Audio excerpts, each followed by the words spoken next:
This presentation will cover IMAPS and DNS. These two protocols are fundamental to how we interact with the internet, but they also represent two areas that are frequently targeted by attackers.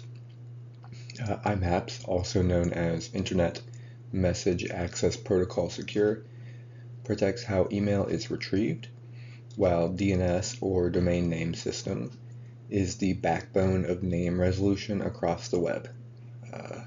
Today I will explain how these protocols work, how to configure them securely, and most importantly how to harden them against real-world threats.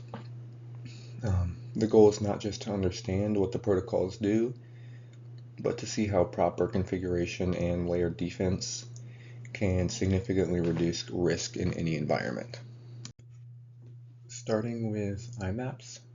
IMAP, or Internet Message Access Protocol, is widely used for retrieving emails from servers.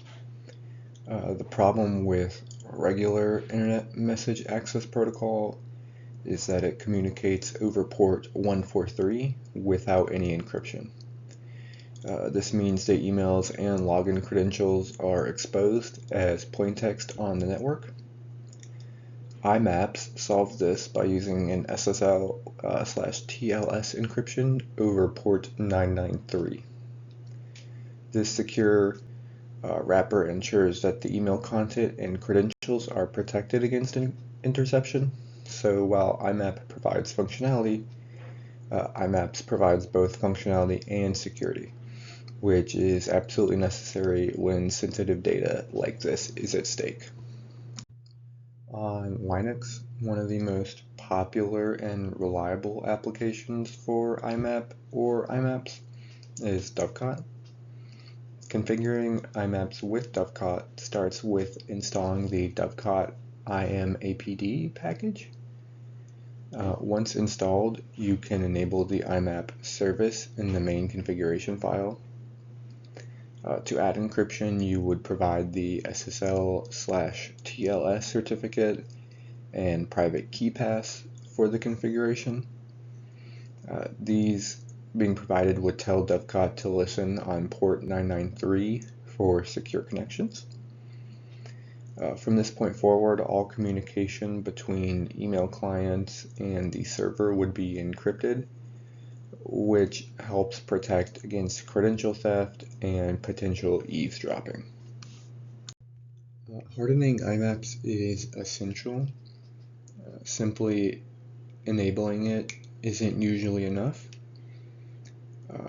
The first step is to disable plain text authentication. This helps so that users won't accidentally log in over an insecure channel. The second step would be to enforce modern TLS versions like TLS 1.2 or TLS 1.3. And you would also want to disable older versions such as SSL v3 or TLS 1.0 because these are vulnerable to known exploits.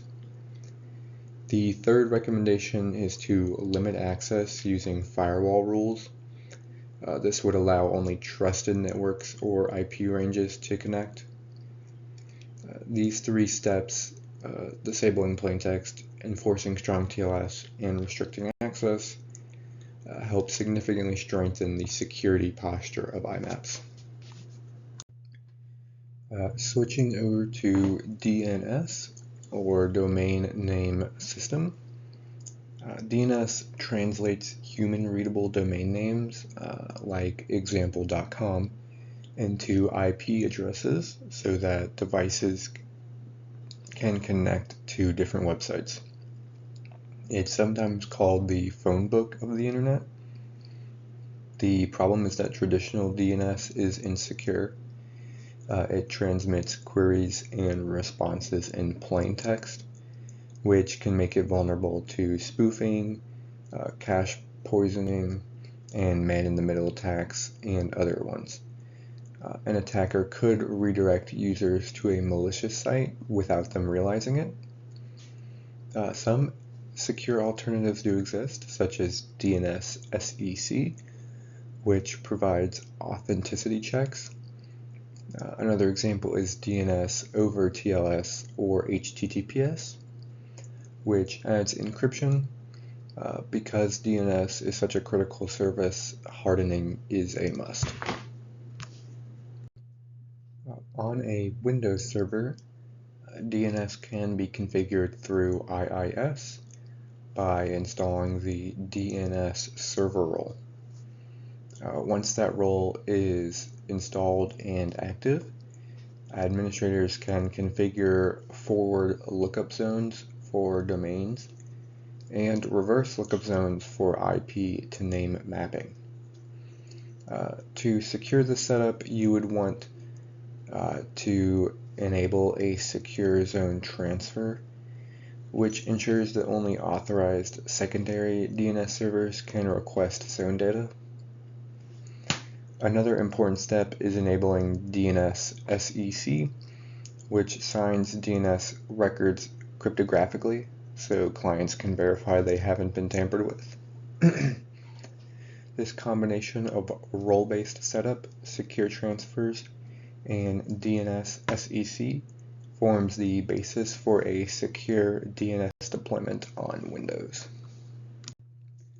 On Linux, the most widely used DNS server is Bind.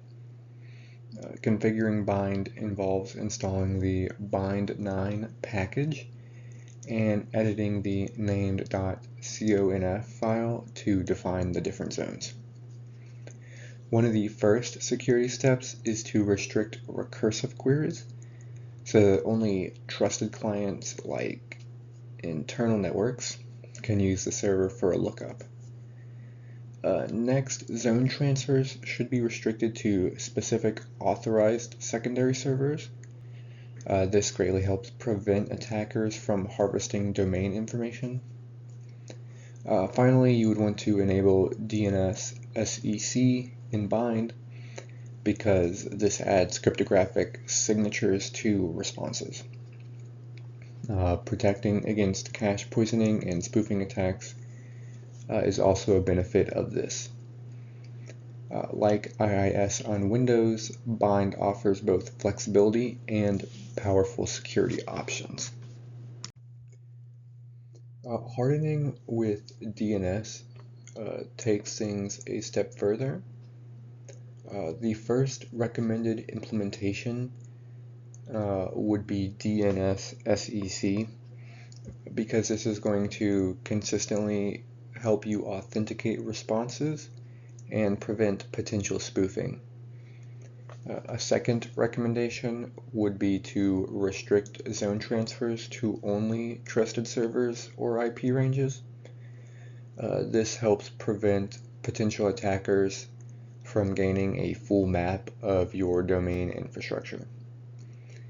The third recommendation would be to enable detailed logging and monitoring of DNS traffic. Logging helps detect suspicious patterns such as DNS amplification attacks or repeated spoofing attempts. Overall, by combining authentication, access restrictions, and visibility through logging, DNS services can be much more resilient to common attacks. In summary, to wrap everything up, IMAPS and DNS represent two different but equally important aspects of secure communications.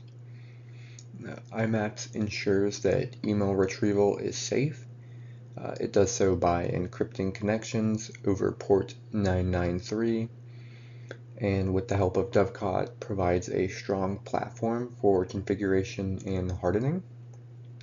On the other hand, DNS helps secure the translation of domain names into IP addresses, which is the foundation of nearly all internet activity. So whether you're configuring it on IIS in Windows or Bind on Linux, proper hardening techniques like enabling DNS SEC, restricting transfers, and enforcing logging is critical. Both protocols show how encryption, authentication, and access controls work together as part of a layered defense strategy, which helps keep data secure both in storage and in transit.